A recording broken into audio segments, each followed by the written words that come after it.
Hello everyone, welcome back to my YouTube channel. आज मैं फिर आपके लिए एक ऐसे लेके आई हूँ। हमारे ऐसे का टॉपिक है condition of a women in India. Women की क्या कंडीशन है इंडिया में, इस चीज़ के ऊपर हमारा आज का ऐसे है। ऐसे बहुत इम्पॉर्टेंट है। If you are preparing any of the government exam जिसमें कोई भी डिस्क्रिप्टिव पोर्शन आता है, ऐसे राइटिंग का आता है, तो ये आपके लिए बहुत इम्पॉर्टेंट हो जाता है।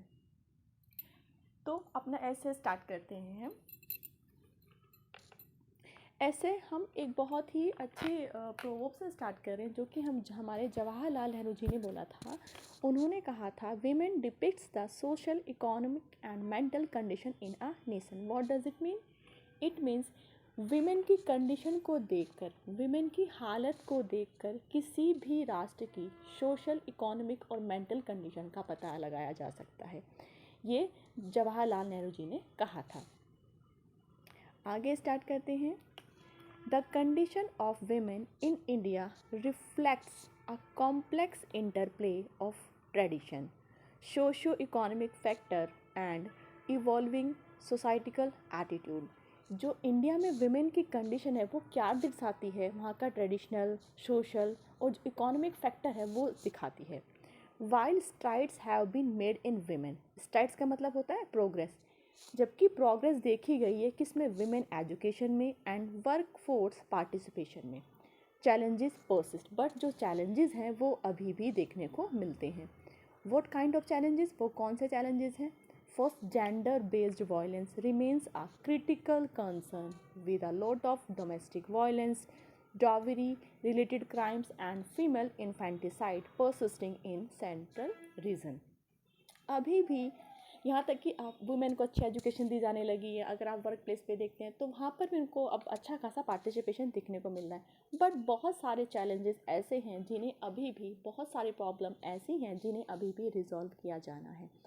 इंडिया के बहुत सारे रीजन में ये चीज़ें देखने को मिल रही हैं। जेंडर बेस्ड जहाँ पर पार्शियलिटी होती है विमेन और मैन में, उनके वेजेस को देखकर मिलती है। आज भी दहेज प्रथा के ऊपर बहुत सारे क्राइम होते हैं लेडीज़ के साथ, और जो अगर गर्ल बेबी चाइल्ड होता है उसे अंदर ही मार दिया जाता है। तो इस तरह की चीज़ें बहुत देखने को मिलती हैं अभी भी इंडिया में।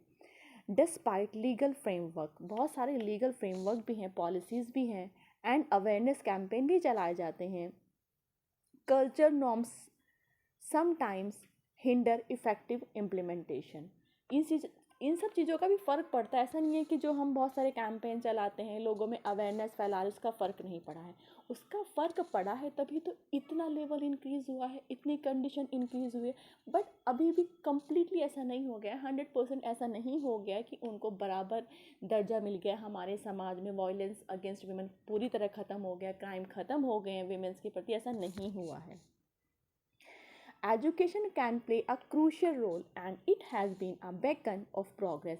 एजुकेशन तो पता ही सबको की फैक्टर होता है, बहुत ही इंपॉर्टेंट रोल प्ले कर सकता है with increased female involvement at various level. जैसा कि हमने देखा है, अब जो वेमेंस हैं, जो फीमेल्स हैं, उनका एजुकेशन में इन्वॉल्वमेंट बढ़ा है। गांव में भी अगर हम देखते हैं, अब जो बच्चियां हैं उनको एडमिशन दिया जाता है, उनको घर वाले स्कूल भेजते हैं। ठीक है। इकोनॉमिक, अगर हम इसको वर्क प्लेस लेवल पे देखते हैं तो economic opportunities for women have expanded, ये भी एक्सपैंड हुई है। But a gender based gap persist, but gender based gap अभी भी दिखाई देता है। इकोनॉमिक अपॉर्चुनिटीज़ मतलब एक मैन है, एक वीमेन है, मजदूरी पे गए तो वीमेन को भी अब मजदूरी मिलने लगी है। बट अगर आप देखते हैं कि जो पैसा, जो मजदूरी वीमेन को मिल रही है और जो मजदूरी मैन को मिले, दोनों सेम काम कर रहे हैं, सेम आर्ट्स काम कर रहे हैं। अगर 8 घंटे वो कर रहा है मैन, तो 8 घंटे ही वुमेन कर रही है। अगर वो ईंटें उठाने का काम कर रहा है तो वुमेन भी ईंटें उठाने का काम कर रही है। बट जो पैसा मिल रहा है वो दोनों में अंतर है, मैन को ज़्यादा मिल रहा है, वुमेन को कम मिल रहा है। ऐसा बहुत सारी जगह देखा जाता है, नॉट इन एवरीवेयर, हर जगह ऐसा नहीं है, पर काफ़ी जगह ये देखा जाता है।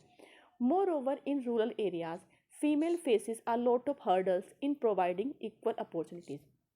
अगर हम अर्बन एरियाज़ की तरफ देखें, अर्बन का मतलब होता है शहरी, रूरल का मतलब होता है ग्रामीण। अगर हम ग्रामीण एरियाज़ में देखें तो जो ये डिस्पैरिटी है, जो ये पार्शियलिटी है विमेन और मैन के बीच में, ये हमें ग्रामीण क्षेत्र में ज़्यादा देखने को मिलती है कंपेयर टू शहरी क्षेत्रों में। शहरी क्षेत्रों में थोड़ा कम है वहाँ पर थोड़ा इक्वालिटी मिल रही है, पर ग्रामीण में जो ग्रामीण क्षेत्र की जो औरतें हैं, जो विमेंस हैं, उन्हें बहुत ज़्यादा प्रॉब्लम, बहुत ज़्यादा हर्डल्स फेस करने पड़ते हैं अपॉर्चुनिटी को गेन करने के लिए। डिस्पाइट सच कैंपेन, बहुत सारे कैंपेन चलाती है हमारी गवर्नमेंट, बहुत, जैसे कि बेटी बचाओ बेटी पढ़ाओ कैंपेन चलाया था। Women suffers a lot in society mentally as well as physically, इतने सारे कैंपेन चले, इतने गवर्नमेंट के जो लीगल फ्रेमवर्क्स हैं, अवेयरनेस इतनी दी जा रही है, उसके बावजूद भी जो हमारी वीमेन है वो बहुत ज़्यादा सफ़र करती हैं, मेंटली भी सफ़र करती हैं, फिजिकली भी सफ़र करती हैं। इसको कैसे ख़त्म कर सकते हैं? इसको ख़त्म करने का एक ही तरीका है, विमेन को एम्पावर कीजिए, विमेन को ताकत दीजिए।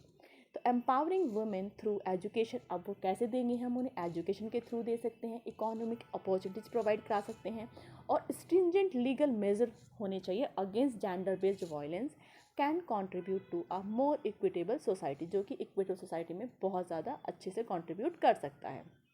तो कहने का मतलब ये, अगर आप वुमेन को एम्पावर कर दे सकते हो, वुमेन को सशक्त बना देते हो, उसे अच्छी एजुकेशन दे देते हो, उसे अपने पैरों पे खड़ा हो जाती है, अगर वो इंडिपेंडेंट हो जाती है इकोनॉमिकली, फिनेंशियली वो इंडिपेंडेंट हो जाती है, और हमारे जो लॉज हैं वो इतने कठोर हो, स्ट्रिंजेंट का मतलब बहुत स्ट्रिक्ट हों, बहुत कठोर हों, अगेंस्ट जो वुमेन के साथ जो क्राइम हो रहे हैं उनके अगेंस्ट बहुत ही कठोर नियम बनाए जाए, तो उससे वुमेन की दशा को काफ़ी हद तक सुधारा जा सकता है, उसे उस लेवल पर लेके आया जा सकता है जहाँ तक का हम एक मैन और वुमेन अपॉर्चुनिटीज़ इक्वल हो, उनको इक्वल दर्जा मिले, वहाँ तक लाना चाहते हैं। तो इस तरह हम अपनी सोसाइटी को एक इक्विटेबल सोसाइटी बना सकते हैं। तो ये हमारा ऐसा था, मैंने एम्पावरिंग वुमेन के ऊपर एक ऐसे पहले भी दिया हुआ है, आप उसको जाके भी देख सकते हैं। आपको आज का ऐसे कैसा लगा मुझे कमेंट करके ज़रूर बताइएगा, और अगर आपको किसी और टॉपिक के ऊपर ऐसे चाहिए तो आप उसका भी कमेंट कर दीजिएगा। If you are visit first time, अगर आप फर्स्ट टाइम इस चैनल पे आए हैं तो सब्सक्राइब ज़रूर कर दीजिएगा, लाइक कीजिएगा, शेयर कीजिएगा। आज के लिए बस इतना ही, नेक्स्ट वीडियो में एक नए ऐसे के साथ फिर मिलते हैं, तब तक के लिए बाय बाय।